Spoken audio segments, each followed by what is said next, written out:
Apakah orang yang stres diakibatkan dari dosa juga yang ia lakukan? Musibah seyogyanya itu menjadikan kita kembali, karena apapun musibah itu ada dua, yaitu musibah yang mengangkat derajat. Ya, kalau para al-anbiya itu diuji dengan ketidaknyamanan, itu karena apa? Mengangkat derajat. Yang artinya ada hamba-hamba soleh yang diberikan ujian itu karena untuk mengangkat derajat. Tetapi ketika kita merasakan ujian dalam tanda kutip, apakah ini azab atau ujian kan gitu. Lihat bagaimana kebiasaan kita. Kita ini jarang sholat, kita ini jarang berzikir, maksiat rajin.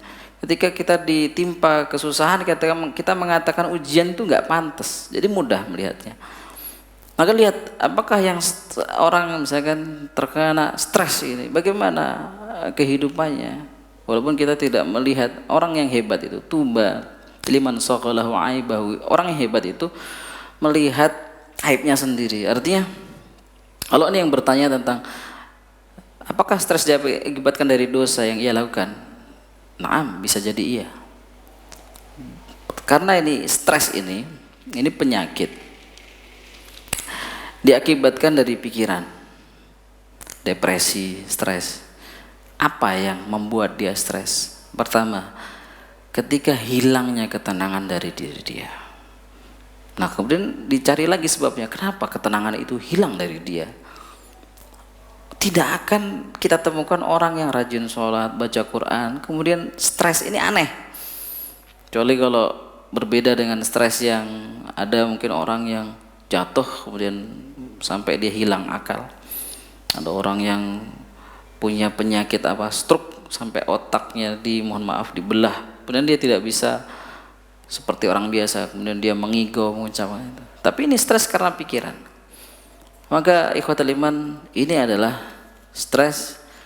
Saya tidak tahu yang disampaikan, tapi ada beberapa macam, yaitu stres karena dosa-dosa, di mana dia kehilangan ketenangan dari hatinya karena jauhnya diri dia dari Allah Subhanahu wa taala.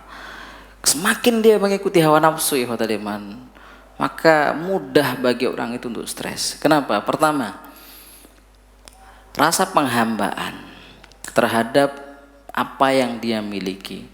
Dia dijadikan budak oleh dunia.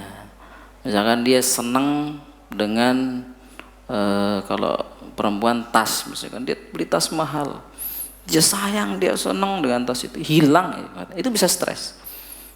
Jadi mudah stres. Karena apa? Dia sudah merasakan kesenangan rasa memiliki yang berlebihan. Allah akan uji itu. Allah akan uji itu. Dengan apa yang kita senangi, diambil itu dari kita. Maka sebelum itu datang, jangan jadikan hal-hal yang dekat dengan diri kita itu terlalu kita sayangi. Kita punya mobil, boleh punya mobil. Apalagi kalau segala sesuatu yang kita miliki ini jauh dari nuansa kebaikan. Kita punya sepatu mahal, tapi sepatu ini jalannya itu ke tempat-tempat maksiat terus. Lihat nanti kalau dia kehilangan sepatu itu, dia akan lebih mudah stres. Makanya kalau ada orang ke masjid, baru ke masjid hilang, kemudian dia stres, harusnya dia senang karena hilangnya di masjid. Artinya apa? Lebih baik sendal hilang di masjid daripada sendal nggak pernah ke masjid. Nggak pernah, artinya dia juga nggak pernah ke masjid. Mungkin dia di situ diuji. Oh, ada barang-barang ya. Kalau Allah Subhanahu Wa Taala ingin membersihkan seorang hamba itu, barang-barang yang haram yang dia miliki itu biasanya entah hilang, entah terbakar, entah apa. Maka ketika kita kehilangan sesuatu, sudahlah. Kalimat istirja, inna lillahi wa inna ilaihi raji'un. Ini obat stres. Kalimat istirja itu. Sesungguhnya yang kita miliki itu semuanya milik Allah Subhanahu wa taala. Semuanya titipan nih kata Diman. Nah, kalau kita kehilangan uang, kita kehilangan mobil, kita kehilangan suatu kalimat yang keluar, inna lillah wa inna ilaihi raji'un. Semuanya adalah titipan. Itu akan menjauhkan diri kita dari penyakit stres. Ada orang yang dia kaya raya, kemudian dia terhasut temannya, udahlah ikut pilkada aja, mungkin sekarang banyak pilkada. Wah, rupanya habis miliaran. Apa yang terjadi? Kata, stres dia, gila dia. Saya pernah itu dia sampai jalan di jalan nggak pakai baju. Oh, dia tuh orang sukses. Dulu dia mengumpulkan hartanya luar biasa. Kemudian dia ikut berlomba dalam pilkada atau semacam itu, nggak jadi, stres dia.